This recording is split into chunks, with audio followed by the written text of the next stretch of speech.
is the We Knew the Moon podcast, where we love all things empath, spiritual, witchy, unexplained, and spooky. Hosted by me, Dee Safier, co-founder of the Goddess Temple Twickenham, and joined by lots of special guests.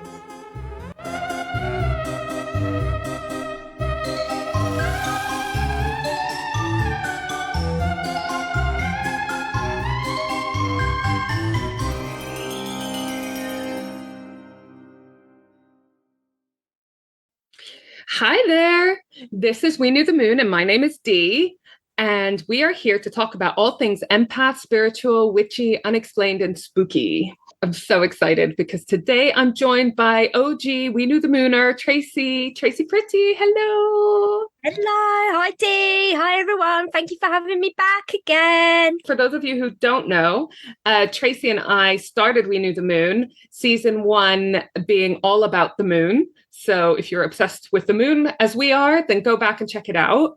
We had episodes on what your moon signs mean, what the different zodiac signs and the different moon signs mean, episode on each of the phases of the moon, et cetera, et cetera. And then season 2 we did together as well, where we covered just different topics that came up in season 1, things like tarot and oils and crystals and that kind of stuff. Soul connections like twin flames. That episode was so good, wasn't it?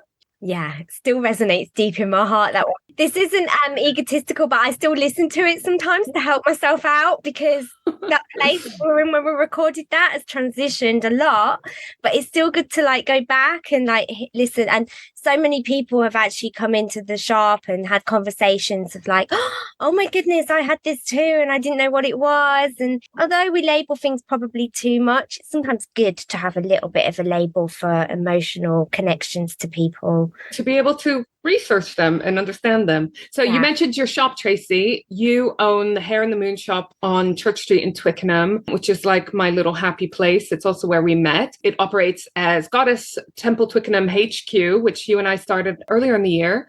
So do check us out, goddesstempletwickenham.org, to see our series of events. We do guided meditations, workshops, loads of other activities. I'll put all the links in the show notes, but I'll also put a link to Tracey's shop. If you are in Twickenham area, come down and see her there.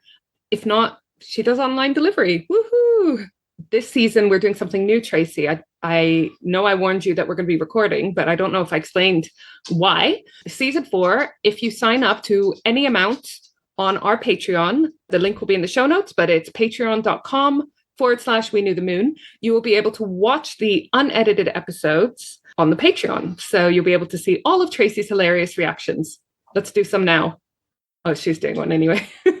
I was thinking you should maybe have some bloopers as well, Dee, because do you remember that episode when we were trying to do the meditation and literally we had to stop every minute because of the ice cream van, and there was so much swearing in between. It's super zen, calming meditation, and then swear.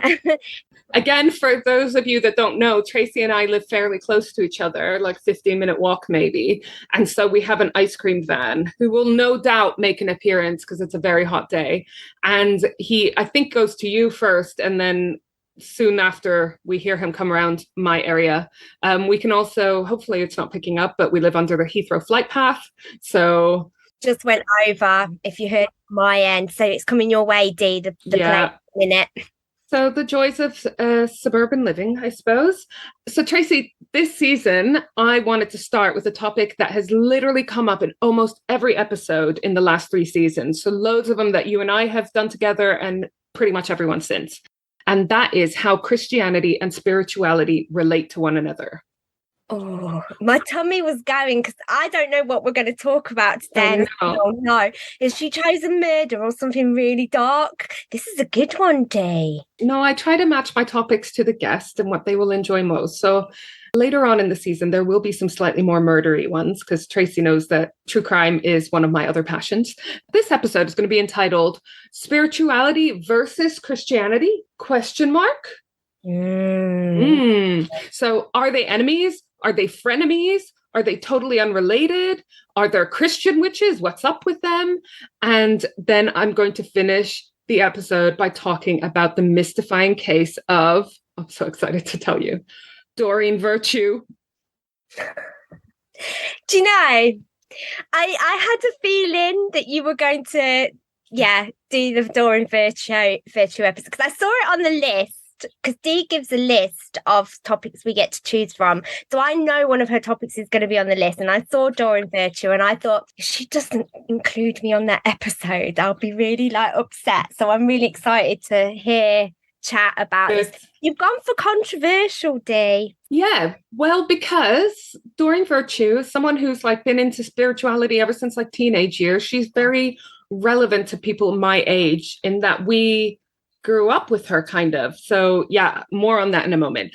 She was my first deck of cards, actually, Dee. Exactly, for most people. The person who introduced me technically to my healing practices now. Renouncing it. Yeah, renouncing. Exactly. Yeah. So more on that in a bit, but I'm really glad that you're excited about this one. So I'm going to start first with Christian appropriation. And I want to say that it's not just Christianity that took elements of indigenous religions and cultures as they spread and included them in their religion. Islam did that too. All the other religions did it too. But I'm from a Christian background. On both sides of my family are Roman Catholic, from Palestine and from Belgium, so very different. No one in my immediate family is religious, but I definitely understand it more, and I feel like I'm in a better place to talk about Christianity in specific. And I live in a very Christian culture, and most of the countries where I have are also largely Christian. So I first wanted to talk about paganism. And we've talked so much about how when paganism spread, for example, in this country, they incorporated a lot of the holidays. For example, if you check out last season's episodes on the Wheel of the Year and the different holidays, what pagan traditions got incorporated into Christmas. Yule became Christmas, and you still talk about Yule blessings and Yule log and Yule this and Yule that, right? And Easter and Ostara and all of those things. But I actually struggle with the term paganism because it seems to me like that's a name that Christians use to describe all non-Christians. Paganism isn't in itself a religion as such. And for me, it was almost like the insult that Christians used to use against anyone that doesn't believe what they preach. But I know that there are also self-identifying pagans. So maybe that's me. Maybe it's a range of things. I don't know. But I always think about when I was a goth in my teens and 20s and how my religious aunt always used to say that I looked like I was dressing like a pagan, which I took as a compliment, but she did not mean it as such. I feel like paganism, pagan, it depends how you say it. Like witch, right? Yeah. Yeah, and like witch, it can be an insult or it can be a compliment or a self-identifying factor. It really, like you said, depends who's saying it, how they're saying it, et cetera, et cetera. So wherever Christians went, one of their main aims was to convert. Okay, some people did this because they genuinely thought they were saving people's souls. Look, I have the real answer to how to talk to God and move you into heaven, which is the ultimate goal. But you know that organized religion was one of the only ways to control people and disseminate laws and orders and information. So there was also that factor to a lot of religion, as well as keeping track of the population, who was in church this week, what's the gossip. That all happened around the religious institution. The problem was that wherever they went, people already had, if not their own religion, then definitely their own spiritual beliefs and practices. So what we found is that Christianity started incorporating these beliefs into Christianity to help with conversions. Holidays moved into the Christian calendar. Like I said, Ostara becoming Easter, Yule becoming Christmas. Pagan gods and goddesses became Christian saints. Like Bridget, fertility goddess, became Saint Bridget, representing pretty much the same thing. And that was so that people could carry on with their spiritual practices, but still technically convert to Christianity and become Christians, right? So from Future Learn, which is a website that I absolutely love for online courses from universities, I did a fascinating one on intro to forensics. Surprise, surprise. Does that surprise you? Did you know that actually for the first 3 centuries of Christianity, the birth of Jesus wasn't even celebrated? No one really knew when he was born.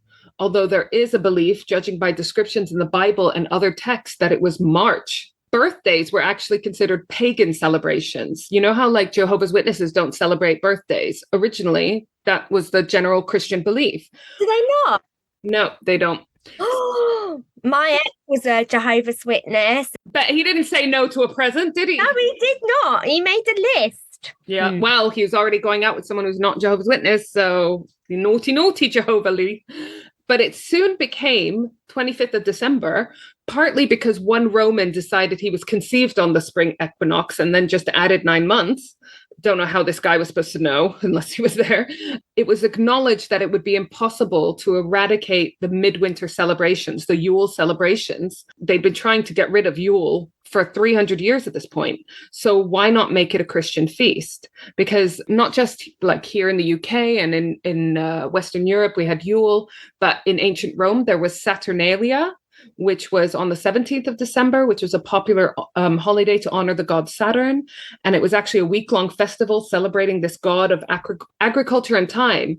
There was food and wine and dancing and socializing and gift giving. I mean, doesn't that sound familiar? That's Christmas, isn't it? So they decided to actually celebrate the birth of Christ in December and incorporate it so that people wouldn't have to say no to their holidays. So these two belief systems, or rather Christianity and every other belief system at the time, they had this like love-hate relationship since the dawn of time, or rather since the dawn of Christianity. So this brought me on to Christian witches, because there are self-identifying Christian witches, and they fascinate me because I didn't really have a clear grasp of what elements of witchcraft that they practiced that they felt was in line with their Christianity, and what parts, if any, they abstained from because they felt like it contradicted their Christian beliefs. I assume it varies from Christian witch to Christian witch because there's no single type of Christian and there's no single type of witch. So I imagine it's very much personal preference or personal belief. But I wanted to dive into Christian witches a little bit deeper because we get that in the shop, you know, in your shop, and I work there some days as well. There's people that identify as Christians that come in, buy crystals, buy tarot cards. Yeah. So I had a look at an article on History Today called The Emergence of the Christian Witch. And one of the challenges when Christianity was spreading was the practice of magic. This was widespread and mainstream and covered a bunch of practices that we don't even consider that woo-woo today, like aromatherapy. So what do you do about this? Like with the multiple deities and the pagan holidays, do you ban them? Do you incorporate them? Are they actually that different to, like, for example, hymns and prayers and eating the body and drinking the blood of Christ? Saints and Jesus, etc., were thought to work miracles, heal the sick, turn water to wine. Isn't that magic? How is this different? If you haven't already, I recommend checking out our Voodoo episode in season 3 to hear more about the Christianization of South America and Africa, because this Christian witches is something that comes up a lot in those cultures. And I read an article as well that I struggled to find again, unfortunately, but it was about how thinking of magic and witches as non-Christian or pagan and labeling them as such at events and conferences, etc., is actually a little bit racist. So we have to be careful in the spiritual community to make out like we are excluding Christians. Like if you're a Christian, you can't possibly be part of our community, the spiritual community, because many people of color, many people from Latin American origin, from African origins, very much incorporate spirituality and witchcraft in their Christian practice. So yeah, that's something as someone who's a non-Christian, I want to make sure that I'm super aware of. Like labels, we're obsessed with labels and rules, Dee. Labels and rules. People ask me all the time. I got asked again yesterday, am I a witch? Beady eyes, like looking on me, and it's like, why do you need to know my label? Like, we're entering this beautiful world now of like non-binary. We're hopefully eradicating or working towards eradicating racism, stereotyping, sexism, and yet we still have this urge to label our religious or non-religious practice and not be accepting, and this isn't everyone, but not be accepting that actually you can be a witch and go to church. You can do spell work and follow a faith. There isn't a right or wrong, as long as you're doing it for the best intentions and staying true to what resonates with you, and you're not doing it because you feel you have to do it, or a rule book's telling you to do it, or your family are pushing you to do it. You say a lot of our customers, they do go to church, and sometimes they expect my eyes to go, ooh, or, you know, and I think it's beautiful to go to church. I want to go to church at Christmas to light a candle for my loved one, and I own a spiritual gift shop practicing more the pagan side, but why not? I think people like labels to help them understand themselves, other people, and that's fine. As long as you don't like put someone in a box and expect them to meet all of those criteria, that little box that you've defined in your mind or whatever. Just, if you need a label as a starting point to help you understand, that's human nature. But just realize like we're all so complex and society is so complex and religious and spiritual belief is complex. So just don't be surprised if someone's like, yep, I am a tarot reader who goes to church every Sunday. It can happen. Definitely. What about those Christians who believe that like spiritual practice is anti-Christian? Where do they get this belief? Now, I found that there is a passage in the Bible, it's Acts chapter 19, where Paul burns all magical books. There's another passage as well that's also brought up with regards to the witch trials, Exodus 22, which the phrase that we've heard a lot, thou shalt not suffer a witch to live. That was the justification for the witch trials, both here in the UK, in the States, and so forth. This kind of, I'm going to call madness, still happens today, where you have some US churches that have only very recently banned Harry Potter books. I mean, get a grip. How do Christians who practice magic reconcile this in their heads? I assume that they are the more progressive Christians that don't take the Bible word for word and more like, I mean, it was written a fucking long time ago, right? So there are obviously some Christians that take the Bible as absolute truth, word for word, literal meaning. And then there are others that think of it more like Aesop's fables, like stories to help morally guide you. With an understanding that the book was written over 2,000 years ago, or I don't know how long, but the Old Testament's older, New Testament has been added on since, but it was written a long fucking time ago. So we're not going to live exactly in the same way as the people that lived in the Bible. And things have changed since then. I quoted something similar in the voodoo episode, which I thought was a beautiful saying and sentiment. It was that Haiti, I was talking about voodoo. Haiti is 70% Catholic, 30% Protestant, and 100% voodoo. Oh. Right? So was it that the Christian colonizers didn't completely outlaw local practices at the time, so they weren't viewed as incompatible? The original spiritual practices obviously still maintained in that culture. And even here in the UK, if you go back and listen to the episode on Cunning Folk with Michelle again, Michelle from Heartfelt Illustrations in season 3, Cunning Folk identified as Christians, as did the people who used their services. And the practice of hoodoo, mainly in southern USA, they used the Bible themselves as a source for their spells and their charms. So I just found this really interesting about how much or how little the Christian church and Christianity incorporate spiritual practice, incorporate things like spells and whatnot. I mean, if you think of a spell as like chanting and asking for what you want with an intention in your heart, then I'm sorry, but that is what a hymn is. That is what a prayer is. That is what, I mean, my gran on my dad's side, she was religious and she was beautifully Christian in that she talked to you about it. She wasn't like one of those determined on converting anyone. She knew about that I didn't know what my beliefs were, and I definitely didn't identify as a Roman Catholic. I was always interested in religion, so she would talk to me when I would ask questions, but she had her little charms for each and every saint, and she used to have her little prayers, and every time I went traveling, she would pray to Saint Christopher for me. All of this sort of stuff. It's like, it's really not that different, is it, to praying to the different gods, the different deities in pagan times? Possibly the same, just different interpretations. Probably identical. Yeah. Even across the religions, there's that film I keep referring to. I can't remember what it's called, Dee, but it's a really it's a comedy film about a guy who was adopted and he's Muslim, but he actually finds that he's adopted and he's Jewish. What's it called? Do you know the one I mean? Either with Omid Jalali. Yes, The Infidel. Yeah. Proud Muslim man discovers he's actually Jewish. Now, it's a comedy film, and I watched it, and it's really clever, Dee, because what he's actually trying to point out is that although you're brought up with your religious traditions, they're the same. The similarities between the two that he broke down was really clever. And it made me start to think and feel and realize that actually we are talking about the same thing. It's just we have different ways of interpreting it and practicing it. It's like with, our little rituals that we do, our little full moon rituals or whatever.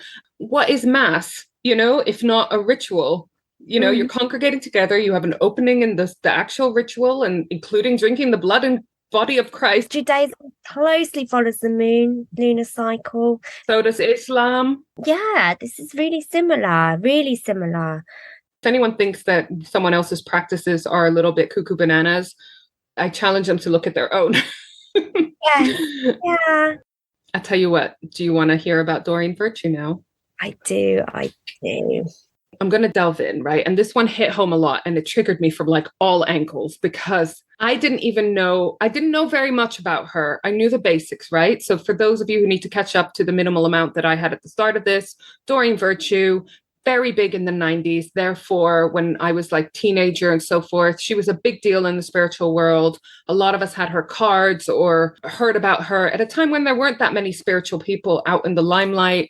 And it felt very much like she was bringing it to the mainstream, blah, blah, blah. And then all of a sudden, she becomes a born-again Christian and renounces all of it and says, not only do I not practice it anymore, but everything I was believing is wrong. And if you believe it, you're wrong. Yes, and that's hard on us. It's okay to change your mind or to change direction, but it's that last thing you said of you're doing it wrong. It's just... Yeah. And then it's like, oh, are you going to return the millions you made from it? Oh, you're not? Okay. Because you remember in like the 90s and the 2000s, we had the internet, but it wasn't like it was today, right? It was harder to fact check. Not everything was online, and social media wasn't a thing yet. To have someone openly speaking about spirituality was really nice. The main seller for angel card decks as well. So we're not talking like super witchy decks here, or like things that, you think, oh, I could see why. Like, she was very angelic in her healing and very gentle with her healing. And a lot of people in very awkward places in their life that needed angel healing, for instance, maybe grief, maybe recovering from addiction, breakdowns, really tricky things, would turn to her and buy her material. She was a main spiritual coach in a really, really high vibe, beautiful. And I had her deck and it was beautiful. It had gold trimmings. It was purple, really, really beautiful angel cards, which I don't have anymore. Yeah. Well, you won't regret not having them anymore when I finish this, because I knew that I felt. And I was never like massively into her decks or anything like that. It's not like I was fangirling over her, but I definitely still had the sense of betrayal. It's only until researching this that I was like, actually, it's even more fucked up. And, okay, I just need to get in. I just need to get stuck in, right? So she was a spiritualist in a time when there weren't really that many out there being vocal. And she was always a little bit Christian. It's not like she was non-Christian before this. She talked about God. She was big on angels and so forth. So her practice was very compatible with Christianity, in my view, and in hers at the time. And she produced these gorgeous oracle cards with angels and fairies. And she worked very closely with someone else who a lot of people will know, Radley Valentine, who was gay. I didn't really know this part, okay? And I'm only saying that he's gay just because it plays a role later. You can see where this is going, You can see where it's going, and it's not well. For sure, she helped bring spirituality into the mainstream in the 90s and the 2000s, making it more acceptable and so forth, which is, great.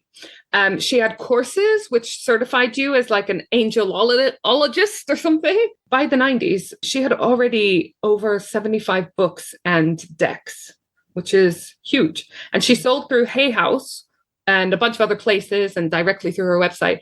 But I mean, Hay House being one of the main publishers of this area, right? So if you were in your angels in the 90s and 2000s, you were probably a fan, as you were, of Doreen Virtue, of her decks. Maybe you had her books. Maybe you did her courses. I want to talk first about her life a bit. She was born in 1958, so she's about 64-ish now. And she was about like 30s, 40s at the peak of her fame. She had a bunch of degrees, which she very proudly promoted. Looking into them, many of them were online. And I don't want to be too judgy about this, but it was at a time where online studying was very different to how it is now. She's a psychologist by training. She was a licensed and registered psychological assistant. Now, I don't really know what that means. And she was a licensed marriage and family therapist intern. So again, I'm not really sure what that means either. It sounds fancy, but then when you look at it, you're like, hang on, isn't that like the certification you need to get to allow you to study and become an actual professional? I mean, intern and assistant. She was Hay House published, Hay House audited, Hay House accepted, that she wouldn't see. Hay House, to me, they only have their spiritual coaches and guides and publish faces and names if they feel that they have the qualification to be that advisor. So I don't know. I agree that it's a bit questionable, her fancy names and qualifications, but clearly Hay House was satisfied that she had what she needed to become one of them coaches, mentors, to support in the practice that she did. So yeah, hopefully. So I feel like I'm going to be on the... You be on the fence for now, but you tell me. Fence side, possibly a little bit, because I feel I have theories as to what happened to her. But well, you sit on the fence. You tell me if and when you fall off the fence, and I will confess that although I said no judgment then, that's a lie. My whole section will be tainted by my very strong judgment of this woman, and you'll see why in a bit. And I will try my best to defend her the best I can. Okay, if you must. We'll see. Or you might change my mind, Dee. I'm pretty sure I will. Okay.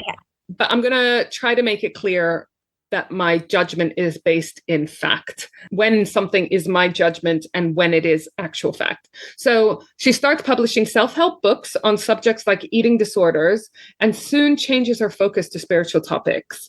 This is why I'm like a little bit about her publishing things about eating disorders, because if you're an intern, if you're an assistant, do you have the qualifications to publish on something so serious as eating disorders? I don't know enough about her background there, but that is something that I would be really concerned about. So she changes her focus on spiritual topics, and we can argue that there's no real qualification to publish on spiritual topics. Angels, angel tarot, angel coloring books, archangels, ascended masters, angel therapy, that was her bag. Yeah, I mean, her company was called Earth Angel. Bear that in mind for the future.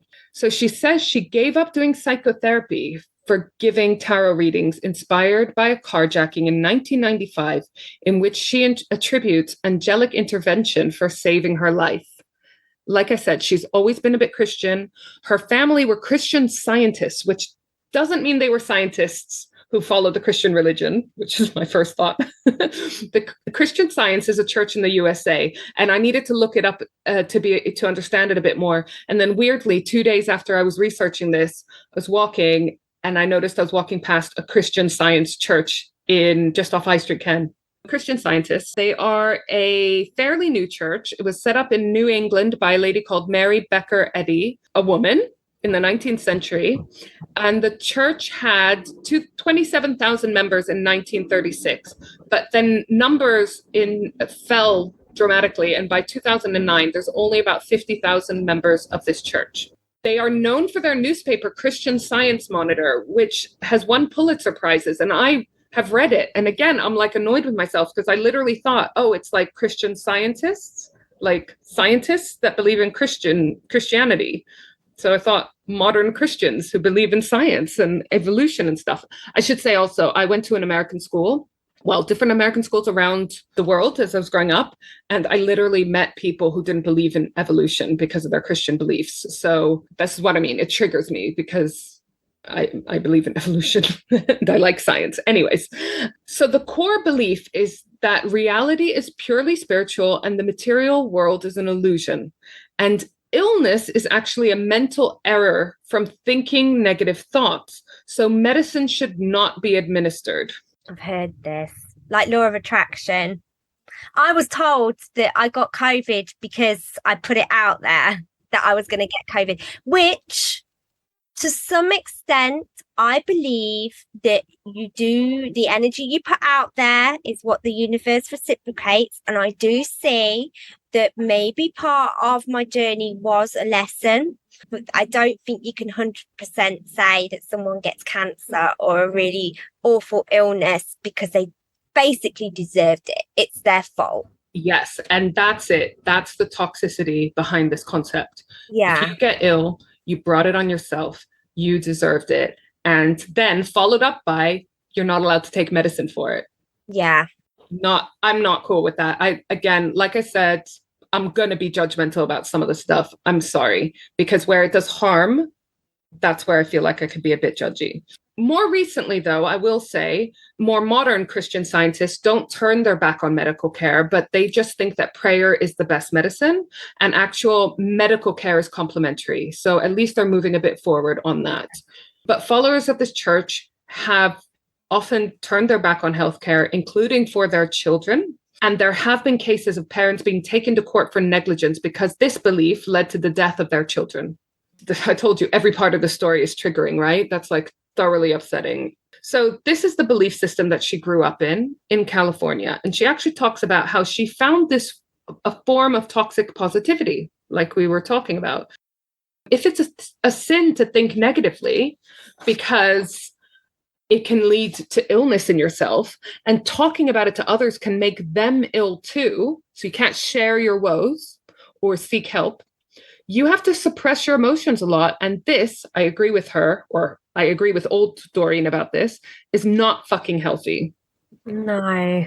Doreen was born into this Christian Science belief system, and she reports having clairvoyant abilities like seeing spirits and conversing with them since she was a child. In her 20s, she married Larry Schenk and had 2 sons, Grant and Charles. Larry and her divorced, with Doreen claiming Larry was abusive and manipulative.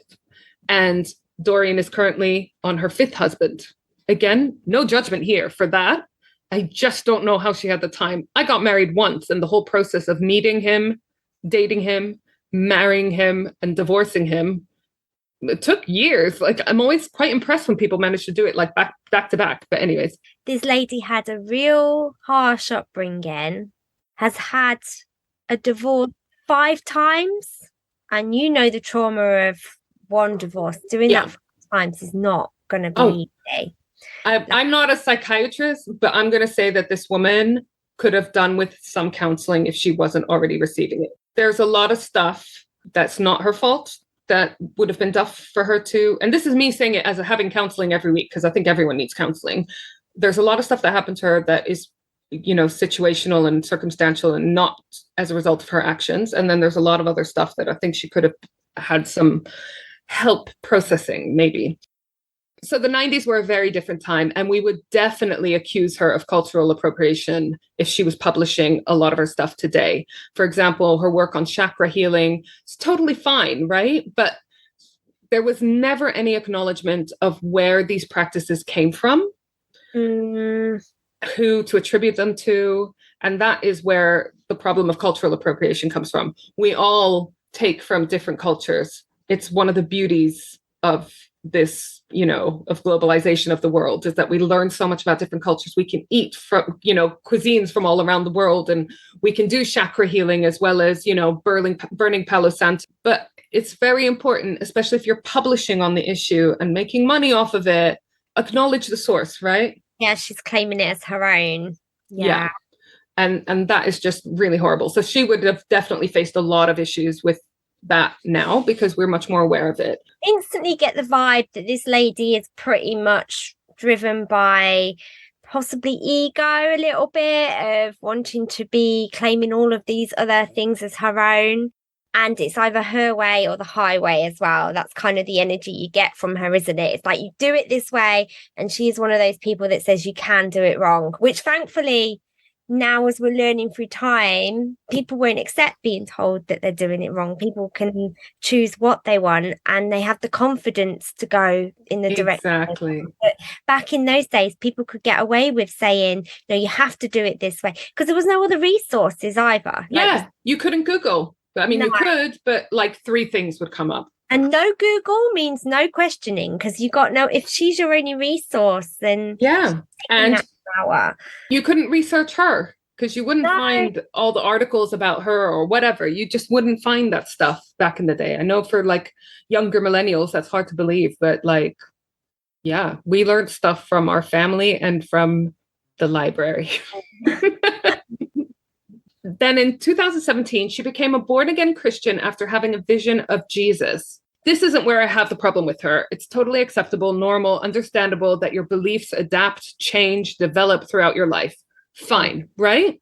Fine. So Virtue, Doreen was at the time a Hay House author, which is like the epitome of spiritual publishing houses. Just as a little aside, Louise Hay was also born as a Christian into a Christian Science household.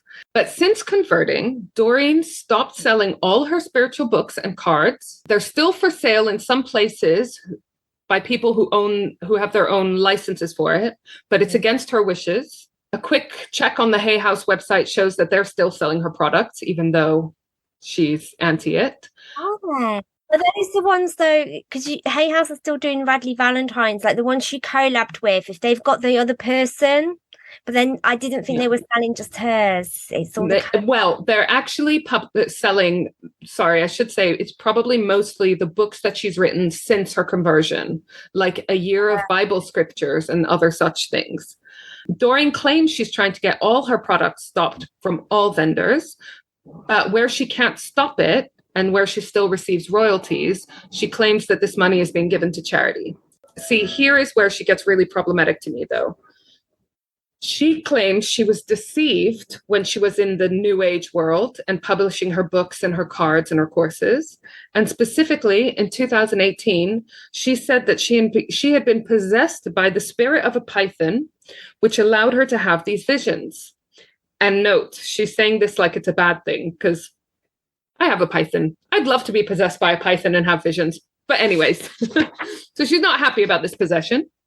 Interesting she chose a python. Snake symbology as well is not seen as a bad thing in spiritual. In the spiritual world, it's not. Okay. In the Christian world, the snakes are the devil. Oh, I see. Okay. Right? So here we go. Some would say that a teacher has a responsibility to her students. Doreen made, no doubt, millions selling her products and selling her courses. And she's now not only moving away from it, but saying that it's all wrong, satanic, demonic, you're deceived if you believe it. I mean, what happens at this point if you are a certified angelologist or whatever it was, and the course creator says it's all bullshit, and not only that, but you're evil and it's the work of the devil? So at this point, you can still even register on her courses. From the Wild Hunt, Pagan News and Perspectives, I found a really good article. Many people felt abandoned, betrayed, like I said, hurt. Doreen helped them become more their true selves and then took it all away, or at least tried to. This is a quote. There's been a feeling of, I don't even know, a feeling of sadness, of loss and grief. And the word betrayal kind of comes to mind, Andrew Barker says in a tearful video posted to YouTube. He called her his spiritual parent. Sad, isn't it? Yeah. You can see how important these coaches, teachers, mentors are, especially Hay House. They almost in themselves, and I'm sure many of them today don't like this idea, but they are celebrities in their own right, because they're so in social media in a world where we're so visual now. They are seen visually, recognized possibly when going to the supermarket. So well known. You have a responsibility. Have a responsibility. So this guy, Andrew Barker, he was an angelologist. And we've got another quote from another angelologist. I have real trouble with that word. That brand is pretty much worthless now. So the students should all have a right to a refund. So he's more pragmatic about his annoyance. Since her conversion, Doreen calls for people to no longer go through other people to develop their relationship with God. But also, here is a book she's written that you can buy to help your relationship with God. Okay, this bit might get you. She then moves to a 47-acre estate in Hawaii, where she sets up an animal rescue center. So this, again, is going to be triggering in different ways. Like I said, triggering from all different angles. She claimed that she lived in basically a shed on this land, and she regularly appealed for donations, even though the sanctuary was not a registered charity. That's not to say, you have to be a registered charity to be legit, but I recommend giving donations preferably only to registered charities or registered bodies in some capacity, because it means they're being monitored and checked. And that is important.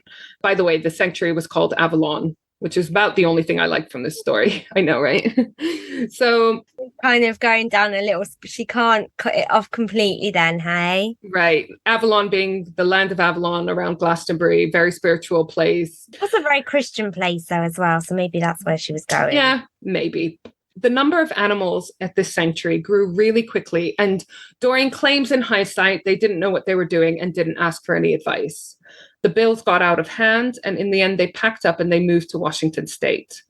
But here's where the controversy lies, and that is in what happened to these animals. And actually the rumor is that she didn't find homes for these animals, that she basically abandoned them and it was left to others. Which, if that's true, and again, I don't know, if that's true, it's heartbreaking. She claims she moved to be more grounded, etc. But she moved to a multi-million-dollar house in Washington State. Eventually, Doreen got dropped from Hay House, not just because she only wanted to write about the Bible, but also because there were mounting complaints about her customer service. So this is another one of my trigger points, bad customer service. Yours too, huh?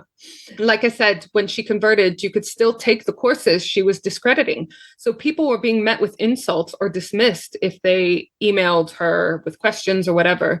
And people were requesting refunds and being totally ignored.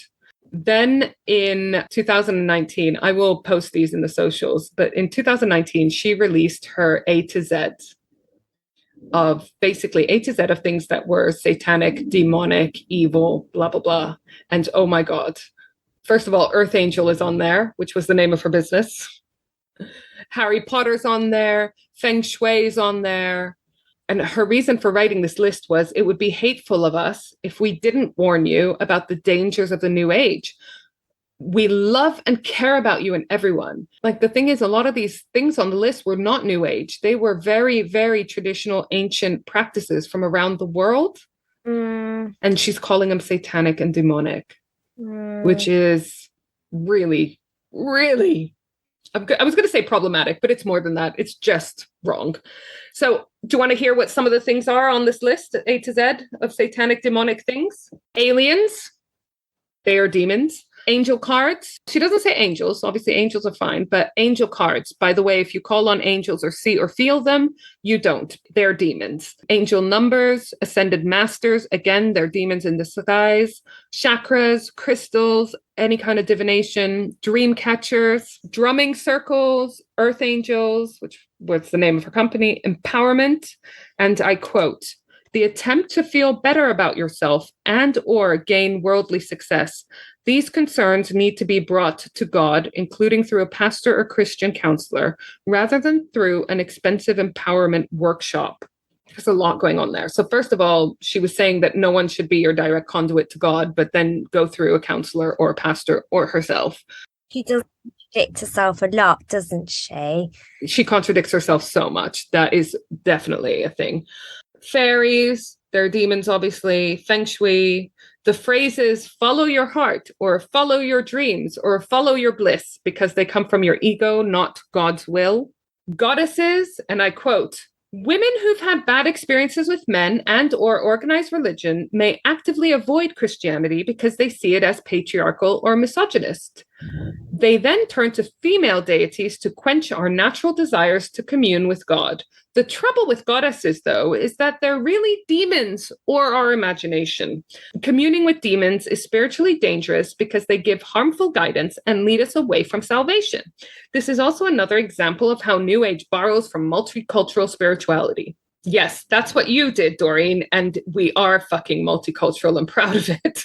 It's very easy though to like read stuff on her, and yes, she clearly has taken like a massive pivot on all the stuff that she preached and told people. And I rarely use the word preach, but I feel like she is a preacher. Oh yeah. And she has now taken this pivotal turn, as we said, to Christianity, and her behavior, without a doubt, is not good. But the important lessons, I think, with Doreen Virtue are that if you give someone power, this is what can happen. And unfortunately with her, she has either been very clever with her marketing and thought, oh shit, like everyone's doing angels and spiritual stuff now. I need to tap this market. Yeah. I need to like go off track. And it's working because her name's still being mentioned. And we're still talking about her. And she's fascinating, and people are like so annoyed with her that she's triggered a reaction, and that's all you need. You don't need a reaction of like love or hate. She's just triggered a lot in a lot of people. She's done it to you, Dee, and I'd imagine that she wasn't, her deck of cards was not one that you wanted to follow, and definitely not now, but her name has definitely caused interest, and so she's achieved really in marketing worlds, in preaching worlds, in faith. Yeah. A lot of lessons in marketing to be learned from this woman. Which is actually a really clever but naughty lady in doing this. Yeah. And this is the thing that I would like to discuss at the end. Does she actually believe all the different things she's preaching, or is she just purely clever in her PR? Yeah. But anyways, let me carry on with this demonic list first, okay? Okay, so more, because I feel like I do need to defend her a little bit in that we've never met her. Yeah, no, that's fine. You need to read stuff on people that, you know, she's not here to defend. So how much of it is true versus how much of it's written? Well, this list is from her website. You can go on her website, you look at the blog. So all of this, her A to Z, is directly from her website. And the quotes are from her website. And again, I feel like if you're a public figure and you're putting your stuff out there, then people are allowed to talk about what you put out there, what you've chosen to put out there. Attached to your name, I really agree. Even like the animal sanctuary, sorry, you were asking for donations. That means I'm allowed an opinion on it. So I want to carry on with this demonic list because it's partly funny and partly like really sad. Harry Potter, because it introduces children to spell work. Not Harry Potter, Dee, not Dobby the Elf. I mean, alone. Kids love fantasy stories. Adults love stories like this. You know, it's like, how boring would kids' books be if they like got in the hands of Lord of the Rings on there though, like the old... I'm sure horoscopes, hypnosis, the law of attraction. Again, all of this is against God's will. Mandalas, Mercury retrograde, the belief that the planet Mercury dances backwards 3 times a year. Since Mercury is associated with the pagan deity who supposedly controls communication and travel, the belief is that life becomes messy during Mercury retrograde periods. Since God created the planet Mercury, it is God who is sovereign and in control of our destiny.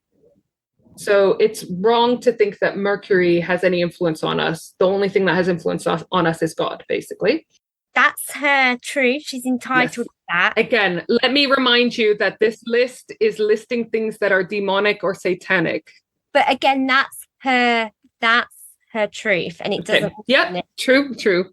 Mindfulness, man's effort to calm the mind and rid the life of stressors through mindfulness, etc., are an attempt to manufacture peace. From a biblical perspective, we know that only Jesus gives the peace that can exist in all circumstances. No human can control emotions or thoughts on his or her own because we are born slaves to a sinful nature. Only through the power of the Holy Spirit, who sets our minds free to think truthfully, can we know true peace. If we want to practice being more aware or insightful, there are better options than mindfulness techniques such as Bible study and prayers for insight. Wow, she has gone really Christian, hasn't she? Right. Numerology, the peace sign, because she says it's an upside down broken cross. That's not what it is. Reiki, sage, shamanism, sweat lodges. Sweat lodges? Yeah, but again, it's a very traditional practice, spiritual practice in a lot of cultures. And this is where I take huge exception. You know, she's saying that these other people's practices are satanic and demonic, and that is a big point of view to have, you know. Tapping, you know, emotional, can't remember what it's called, but I don't know why you'd even have an opinion on that. But unicorns are satanic. Vision boards, yoga. Okay, so I was listening to a podcast about this by the Intuitive Girls Guide, and it was called Doreen Virtue, What Really Happened? And they made some really valid points here. This list is worse than when she actually used to culturally appropriate these practices because she's now denouncing them as demonic. And at this point, I was sucked into a huge deep dive on her website, and I felt dirty, okay? Because she wrote a blog post on 10 reasons why Christianity and New Age cannot blend. It's weird because I think of the New Age movement as having many different spiritual paths. It's not a homogenous group. And the same with Christianities. There's not just one kind of Christian. It's, again, very big statement to say that none of Christianity can blend with any spiritual practices. But her main objection is that the New Age focuses on the self, which is very different to focusing on God, which is the right thing to do, in her opinion. Her point 4 was that the New Age tries to predict and control the future, whereas Christianity trusts God with the future. Again, different points of view, that's fine. But then I had a look at a blog post of hers on New Age practices that have infiltrated the church. One of her big problems is with yoga. She goes on about it a lot.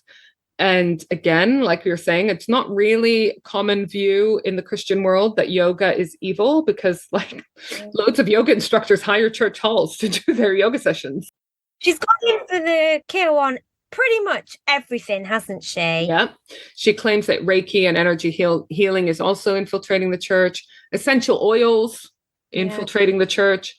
I'm guessing she's got crystals on there. Well, yeah, crystals, we already said they're evil. At this point, I had to get off her site because, like I said, it was really tough to read, because this is a woman who's now calling her followers and her customers demonic and dark. Again, like we said, she contradicts herself many times, not just before and after her conversion, but since her conversion. And again, totally fine that your views change, but like, try not to renounce everything you believed before and everyone that believes that. She's clearly having a breakdown, though, Dee. She's clearly having some sort of emotional, spiritual breakdown, and she needs support. Yeah, but like there's times where she says she's very happy for people to believe what they want, and then there's other times where she says all of these things are demonic and satanic. If you believe them, you've been deceived by a demon, etc., etc. So, I mentioned that she claimed in 2017 that she had a vision. These are some more examples of her stories changing, which is much easier to follow up on now that there is the internet, and the internet is so... This is the pivotal point for her. Yeah, exactly. Yeah. But then later she claims that, she said she had a vision of Jesus. Then later she claims it wasn't a vision. Then this vision or non-vision happened in multiple places. Like sometimes she tells of it happening in a car, happening in church. It depends who she's telling or where she's telling. All of these things kind of just make her story a bit more questionable. She was recently interviewed by Stephen Bancars, a former New Age blogger who's a born-again Christian as well, and now runs a biblical website called Reasons for Jesus. Oh, sorry, I did a little sick in my mouth. Unrelated, I'm sure. Sick in your mouth just by talking about Doreen Virtue. No, it's more this guy. It's more this. He's written of Virtue that he hopes she goes even further and joins a church that is more restrictive on LGBTQIA plus rights. She took back on her buddy Radley Valentine then. Yeah. It's unclear whether this was written before or after the video interview that I'll talk about was made, but in the interview, when he said he takes a more rigid approach, she says she admired him and was getting there quickly, meaning he is more anti-gay, and she admires that and getting there quickly, which, again, I told you, triggering from all angles, and any one thing, fine, you can make excuses till the cows come home. But again, this is on very public forums that she's saying these things that like hurt me to the core. Oh, by the way, her vision of Jesus, she described Jesus as a Middle Eastern man with darker skin and darker hair, which I was like, hooray, because, Jesus is Palestinian and we are not blonde and blue-eyed. So, but then she commissioned a painting of her vision. And in this painting, she commissioned Jesus is blonde-haired and blue-eyed. So it's like, nearly had a Palestinian Jesus, but no. Okay, another trigger. She's been quoted saying that women are more prevalent in the spiritual world because they're more likely to be deceived. In a way, though, right, so let's try and flip, because I can see the rage. If you did an angry sick, I'd like to try and flip it round. That actually she's gone so hardcore on this that even if you did want to follow a new path, pretty much everything you are, did, and were and want to be is on her list of bad. So she's made it incredibly hard, incredibly judgmental, and incredibly divisive to even follow herself now. And so it's good in a way that she's gone extreme and really divisive, because it means that for all those people that followed her before, she's just made it very impossible to reason with. I would say for a large amount of people, yes, and probably most of her previous followers, supporters, etc. The sad thing is that she is not extreme for a large percentage of, in particular, the American population. But were these her followers before? Because my concern is that she's converting people to this practice because they're vulnerable, confused, or because she had high influence over them. But if she's just converted to a whole new section of people that already believe this, then I personally think, you know what, like, we all have freedom of choice. Crack on with it. I'm not going to invest my energy into you. I'm not going to invest my energy in trying to prove why you're wrong or changing your mind. I choose to invest my energy into the stuff which is light to me and my truths and my rights. I will do that after I finish bitching about her. We'll work on that day, because we will. She's not the only dickhead person in this world. No, of course not. Of course not. So easy to get sucked into trying to fix these people. No, of course. Oh, no, I'm not concerned about fixing her. I just want it to be clear that I think what she's saying is not okay. And if you believed her before, it's okay to be hurt by these comments, because she's probably saying something negative about some part of your personality, beliefs, etc., who you are as a person.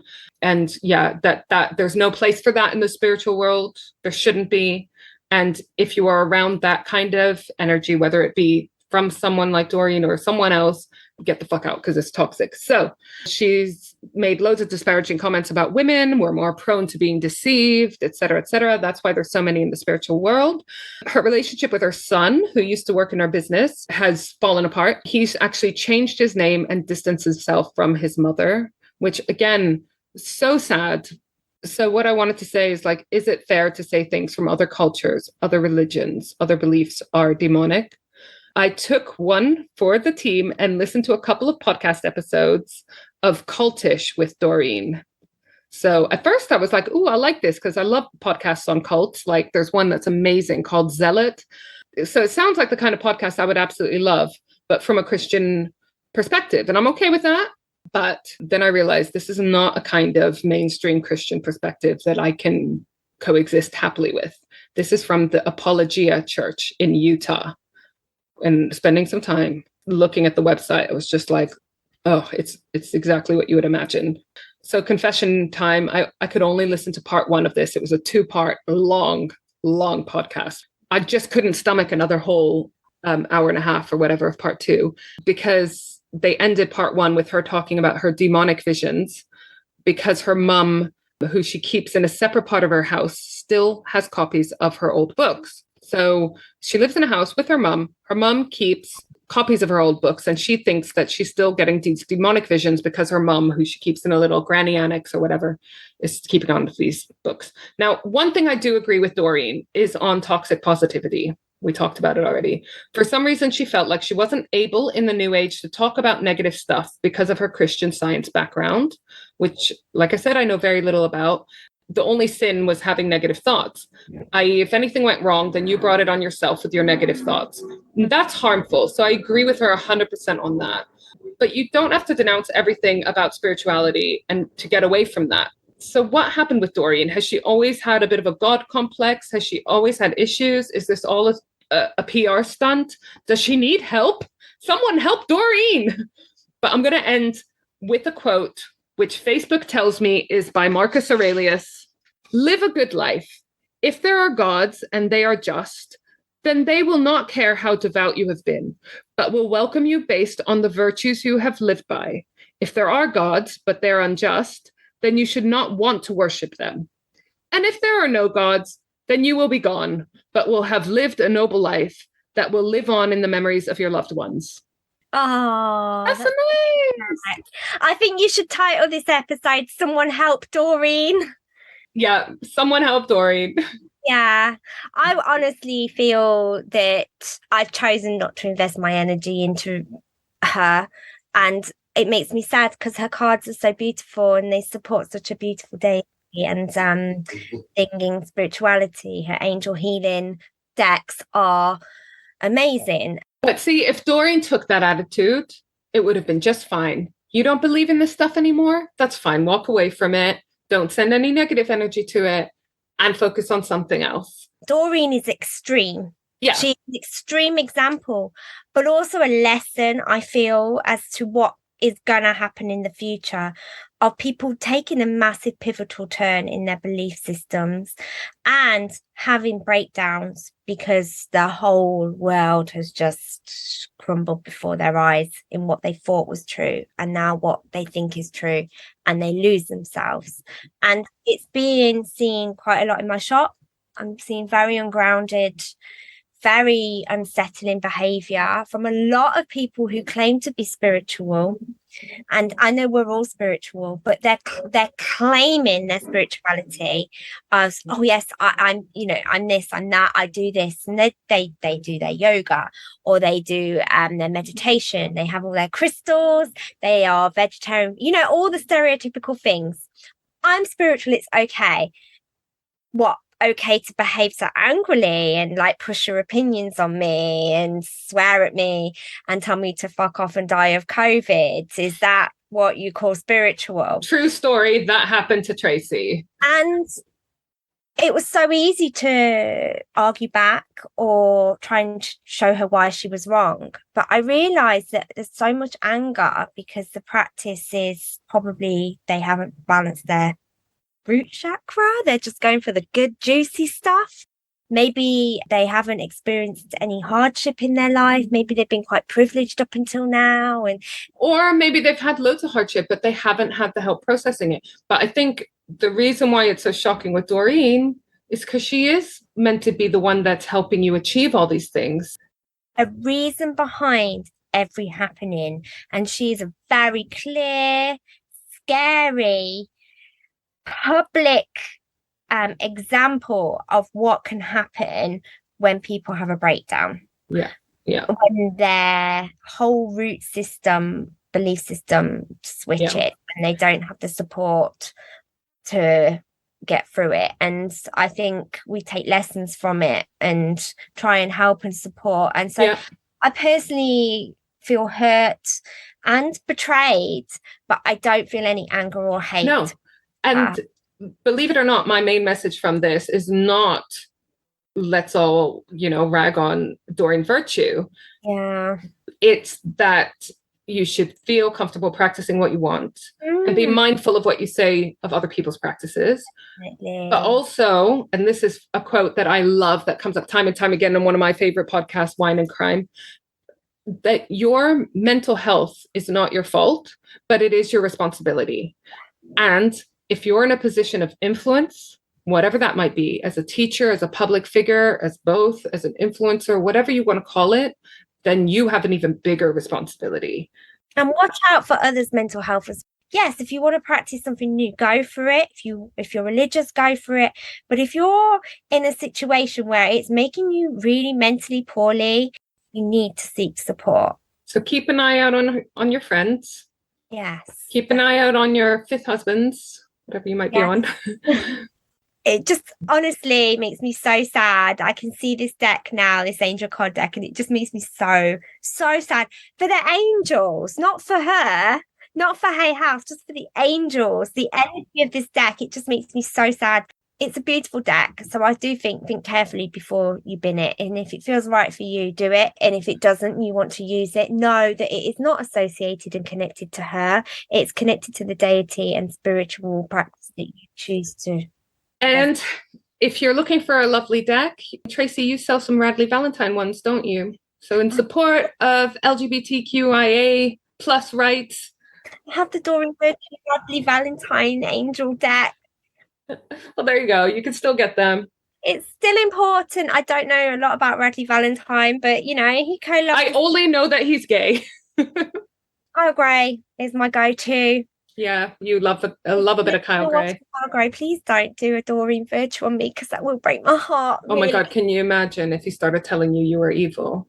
You would literally cry, wouldn't you? I would. I really would. So I do get it. If your Doreen Virtue is my equivalent of Kyle Gray, but I also get the strong lesson here of the angel healing practice that I do. I'm a massive fan of Kyle Gray, but I also remind myself that it's not Kyle Gray that I am practicing. Yeah. It is his teachings, and we need to dissociate from that. So if anything does go wrong, he disappears, he changes path, he does something horrendous, That's the problem. That's the problem. I know, but the problem with celebrities is that sometimes they make mistakes, or sometimes they turn out to be very horrible people, and it leaves us like, can I still listen to their music? Can I still, you know what I mean? Where does that put me? How do I feel about this? And yeah, it's a mind fuck. Oh, that was so fun. Thank you so much. So Tracey, you're going to be back for next week's episode. So thank you so much. And thank you so much, listeners and video watchers. We will see you soon. Bye. Bye. We Know the Moon is the official podcast for the Goddess Temple Twickenham. Don't forget, you can find us on Instagram, Facebook, Twitter, and Pinterest. You can also visit our website, weknowthemoon.co.uk, for all of our upcoming events and merch. If you sign up for any amount on our Patreon, you'll be able to watch our video recordings of our podcast from season 4 onwards, with all the raw bits. That usually means more swearing. Thanks for listening.